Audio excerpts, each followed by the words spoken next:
বিবাহ সাধারণত সুন্নাত হচ্ছে মসজিদে পড়ানো। বিবাহ সুন্নাত মসজিদে পড়ানো। মসজিদে বিয়ে যখন হয়ে যাবে, বিবাহ পড়ানো যখন হয়ে যাবে, তখন খেজুর ছিটাতে হয়। উৎকৃষ্ট মানের খেজুর কারাকারি করে, হাসাহাসি করে সকলেই নিয়ে খাবে। এটা একটা সুন্নাহ পদ্ধতি। তো এখন আপনাকে যদি বলি যে ভাই আপনার ছেলেকে মসজিদে নিয়ে আসেন, ইমাম সাহেব আছে, ইমাম সাহেবকে দিয়ে বিয়েটা পড়িয়ে দেই, তখন আপনি ক্ষিপ্ত হয়ে যাবেন। একেবারে লক্ষ টাকা খরচ করে বাড়িটা সাজিয়েছি, মসজিদে নিয়ে এসে বিয়ে পড়াতে হবে ফকিন্নির মতো, এইরকম চিন্তাভাবনা আপনার। কিন্তু সুন্নাত যে এটাই, এই চিন্তাভাবনা আপনার মধ্যে নেই। বাড়িতে বিয়ে পড়াচ্ছেন জায়েজ, কোনো অসুবিধা নেই, কিন্তু সুন্নাত কোথায় গেল? আপনি বিবাহের যেই পদ্ধতিতে বিয়ে পড়াচ্ছেন, আপনার মেয়ের নিকটে কাজী সাহেব এসে বিয়ে পড়াচ্ছে, তো কাজী সাহেবের মনে হয় হারাম আপনার মেয়েকে বিয়ে করা।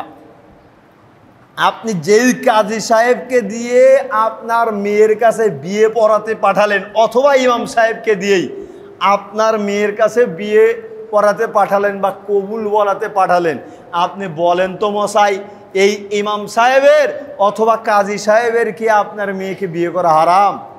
হারাম নয়, অবশ্যই হালাল। অবশ্যই বিয়ে করতে পারবে যদি তার সাথে বিয়ে দেন। আপনার মেয়ে যদি তার সাথে বিয়ে হতে চায়, কাজী সাহেব বা ইমাম সাহেব যদি বিয়ে করতে চায়, বিয়ে তাদের সাথে বৈধ আছে, জায়েজ আছে। তো যদি জায়েজই থাকে, কোন মূর্খতায়, কোন অশিক্ষিতায় আপনি কি করলেন? আপনার মেয়ের নিকটে একজন বেগানা পুরুষকে পাঠিয়ে দিলেন বিয়ে পড়ানোর জন্য। লজ্জা হয় না? নির্লজ্জ বেহা কোথাকার! শিক্ষা দীক্ষা একেবারে আপনার মধ্যে থেকে উড়ে গিয়েছে।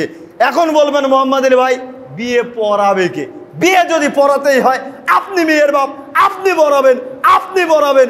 আপনার চাইতে উৎকৃষ্ট মানের সেই দিন বিয়ে পড়ানোর মতন কোনো লোকই নাই। সবচাইতে উত্তম, সবচাইতে ভালো কাজ হচ্ছে আপনি মেয়ের বাপ, আপনি বিয়ে পড়াবেন।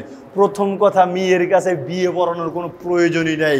মেয়ে রাজি বিধেই তো পাত্রপক্ষ বিয়ে করতে এসেছে।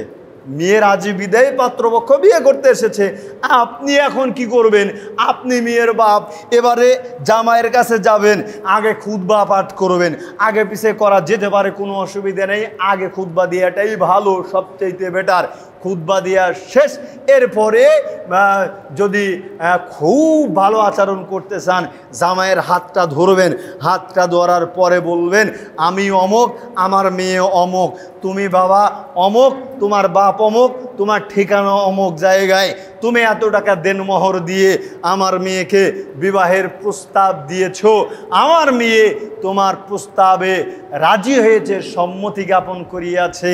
তুমি বাবা তাকে যদি স্ত্রী হিসেবে গণ্য করে নাও, তবে আলহামদুলিল্লাহ বলো, অথবা স্বীকৃতি জ্ঞাপন করো। বাস, বিয়ে হয়ে গেল। মাশাআল্লাহ, আলহামদুলিল্লাহ, আলহামদুলিল্লাহ বলেন।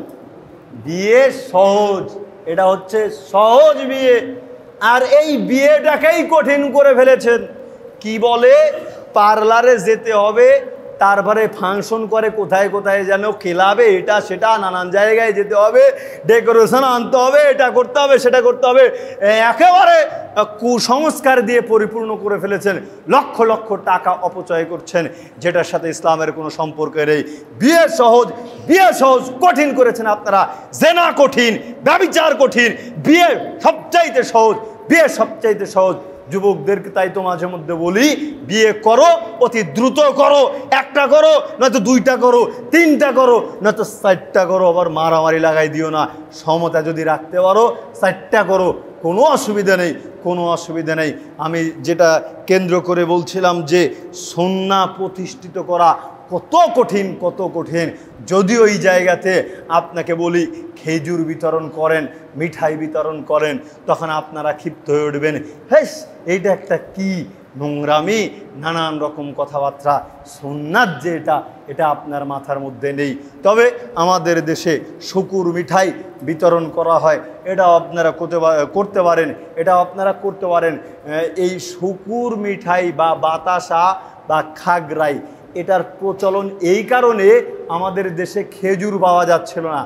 পূর্বের যারা মুরব্বী আছে তাদের থেকে ইতিহাস জেনে নেবেন, খেজুর পাওয়া যাচ্ছিল না বিধায় মিষ্টি হিসাবে এটা বিতরণ করা হতো।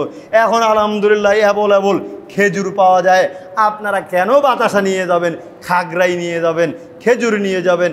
প্রয়োজনে বিবাহের পূর্বেই তাদের সাথে কথা বলবেন, আমরা বাতাসার নিতে চাই না, খেজুর যেহেতু পাচ্ছি সুতরাং আমরা খেজুর নিয়ে যাব। ভালো মানের নিয়ে যাওয়ারই চেষ্টা করবেন। আল্লাহ সুবহানাহু ওয়া তাআলা আমাদেরকে সুন্নাহ ভিত্তিক আমল করার তৌফিক এনায়েত করুক, আমিন। সূরা মুলক 2 নম্বর আয়াত আল্লাহ তাআলা বলতেছেন, আল্লাযী খালাকাল মাউতা ওয়াল হায়াতা লিয়াবলুয়াকুম আইয়ুকুম আহসানু আমালা। আল্লাহ তাআলা তোমাদের জন্য জীবন এবং মৃত্যু সৃষ্টি করেছেন তোমাদেরকে পরীক্ষা করার জন্য, কে তোমাদের মধ্যে ভালো আমল করে, সৎ আমল করে, বেশি আমল করে। এ কথা আল্লাহ তাআলা বলেন নাই, বরং আল্লাহ তাআলা বলছেন আমি তোমাদেরকে পরীক্ষা করব, মৃত্যু জীবন দিয়েছে এই কারণেই আমি দেখব কে তোমাদের মধ্যে থেকে ভালো আমল করে, সৎ আমল করে। বেশি আমল করলেই নাজাত প্রাপ্ত হওয়া যাবে, ব্যাপারটা এমন নয়। বরং যেই আমলটা করেছেন অবশ্যই সেই আমলটা সৎ আমল হতে হবে, সেই আমলটা দলিল ভিত্তিক হতে হবে, সেই আমলটা রাসূল সাল্লাল্লাহু আলাইহি ওয়াসাল্লামের পদ্ধতি অনুযায়ী হতে হবে, নচেত সেই আমল গ্রহণযোগ্য হবে না। আজকে আপনি যখন বেদাতের বিরুদ্ধে কথা বলতে যাবেন তখন তারা দলিল হিসেবে বিভিন্ন ঠাকুরের, বিভিন্ন ইমাম সাহেবের, লালন ফকিরের এদের দলিল দিবে। দেখো আমার পূর্বের বাপ দাদা অমক তমক আকাবিররা এই আমল করেছে বিধেই আমরা এই আমল করছি। আল্লাহর নবী করেছে এই দলিল দিবে না, তারা তাদের আকাবির মুরব্বীদের দলিল দিবে। মুরব্বীরা এই কাম করেছে, বাবা হুজুর এই কাজ করেছে, দাদা হুজুর এই কাজ করেছে, সুতরাং আমরাও করি। তো আপনাকে বলি, দাদা হুজুর আর নানা হুজুর আর আকাবিররা কি আল্লাহ নবীর চাইতে বড় হয়ে গেল? তাদের কথা আর তাওরাতের কথা, তাদের কথার চাইতে তাওরাতের কথার চাইতেও কি তাদের কথার মূল্য বেশি? কি বুঝলেন? বুঝিয়েন। আপনি বলতেছেন যে দাদা হুজুর যা বলছে, দাদা হুজুর যা করছে, আমার ইমাম সাহেব যা করেছে, আমাদের দলে যা আছে আমরা সেটাই পালন করছি। তো প্রথম কথা, আপনি তো আল্লাহর নবীর কথাকে তাচ্ছিল্য করলেন, তাচ্ছিল্য করেই এটাকে মান্য করতেছেন। তো বলেন তো দেখি, তাওরাত ঐশী গ্রন্থ, এই তাওরাতের চাইতেও কি আপনার হুজুরের কথার মূল্য বেশি? বিন্দুমাত্র নয়। তাওরাত কেন, যেই কিতাবে আসুক না কেন, আমাদের নবী মুহাম্মদ সাল্লাল্লাহু আলাইহি ওয়াসাল্লামের নিকটে আসার পরে আল্লাহর নবী যেটা বলবেন সেটাই আমাদের জন্য চূড়ান্ত। পূর্বে যে এসেছিল সেটা তাদের জন্য, আমাদের নবীর ক্ষেত্রে এসে যেটা নবী মুহাম্মদ সাল্লাল্লাহু আলাইহি ওয়াসাল্লাম বলবেন সেটাই আমাদের জন্য গ্রহণযোগ্য। আহমদ বাইহাকি মিশকাতে পাবেন 177 নম্বর একটা হাদিস, গুরুত্বপূর্ণ হাদিস। জাবির রাদিয়াল্লাহু তাআলা আনহু বলতেছেন, ইন্না নাসমাউ আহাদিসা মাইয়াহুদা তুজিবুনা আফতারা। উমর রাদিয়াল্লাহু তাআলা আনহু আল্লাহর নবীর নিকটে আসলেন, অতবার বলে উঠলেন, আল্লাহর নবী, আমরা ইহুদিদের নিকট থেকে তাদের ধর্মীয় গ্রন্থের ব্যাপারে ধর্মীয় অনেক কথাবার্তা শুনে থাকি, যা আমাদের নিকটে অনেক অনেক ভালো মনে হয়।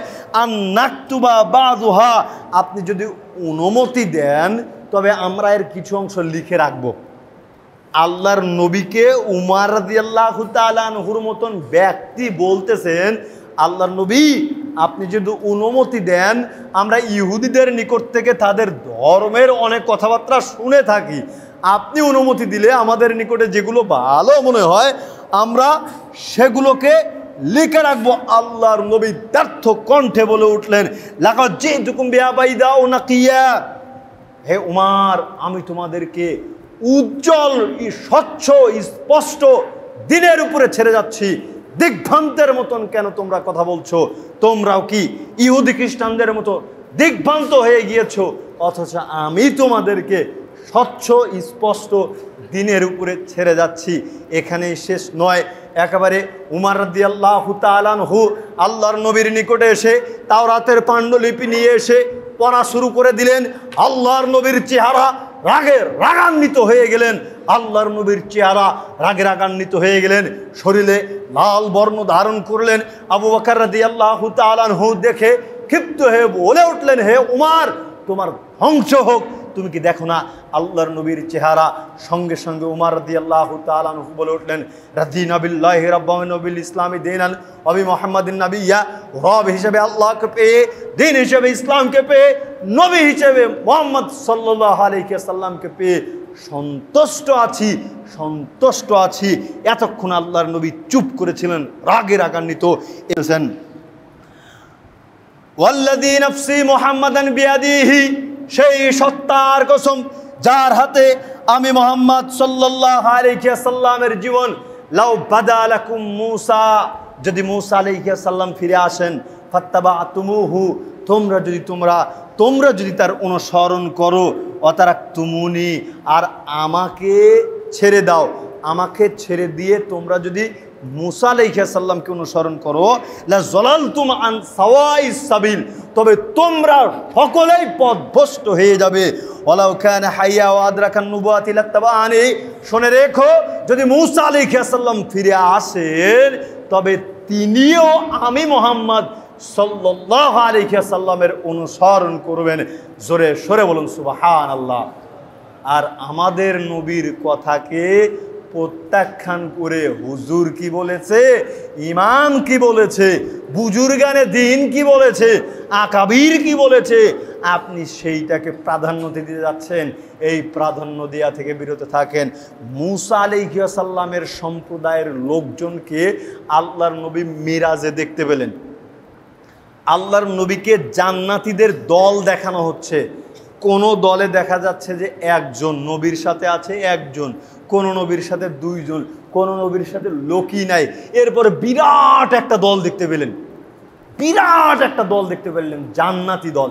দেখার পরে আল্লাহর নবী বলতেছেন, এটা কি আমার দল, এটা কি আমার দল, এই দল কি জান্নাতি দল, এই দল কি আমার দল। বিরাট দল দেখে আল্লাহর নবী মনে করেছে এটাই আমার জান্নাতি দল। তখন আল্লাহ তাআলা বললেন যে না, এটা তোমার দল নয়, হাযা মূসা, এটা মূসা আলাইহিস সালামের দল। সুবহানাল্লাহ। মূসা আলাইহিস সালামের বিরাট নাজাতপ্রাপ্ত দল আছে, নাজাতপ্রাপ্ত বহু মানুষ রয়েছে মূসা আলাইহিস সালামের। আর সেই মূসা আলাইহিস সালামকে কেন্দ্র করে আমাদের নবী জনাবে মুহাম্মদুর রাসূলুল্লাহ সাল্লাল্লাহু আলাইহি সাল্লাম বলতেছেন, যদি মূসা আলাইহিস সালাম ফিরে আসেন, তিনিও আমি মুহাম্মদ সাল্লাল্লাহু আলাইহি সাল্লামের অনুসরণ করবেন। আজকে আমাদেরকে প্রতিজ্ঞা করা উচিত, অবশ্যই জীবনের প্রত্যেকটা ক্ষেত্রে আমরা যখন আমল করব, সুন্নাহ ভিত্তিক করব, নবীর পদ্ধতিতে করব ইনশাআল্লাহ, ইনশাআল্লাহ। আল্লাহ তুমি আমাদের প্রত্যেকটা আমলকে সুন্নাহ ভিত্তিক করার তৌফিক ইনায়াত করো, আমিন। এবং রাসূল সাল্লাল্লাহু আলাইহি সাল্লামের বিরুদ্ধে আমরা যেন কোনো আমল না করি, সেই তৌফিক ইনায়াত করো, আমিন। আল্লাহুম্মা সাল্লি আলাইহি, আল্লাহুম্মা বারিক।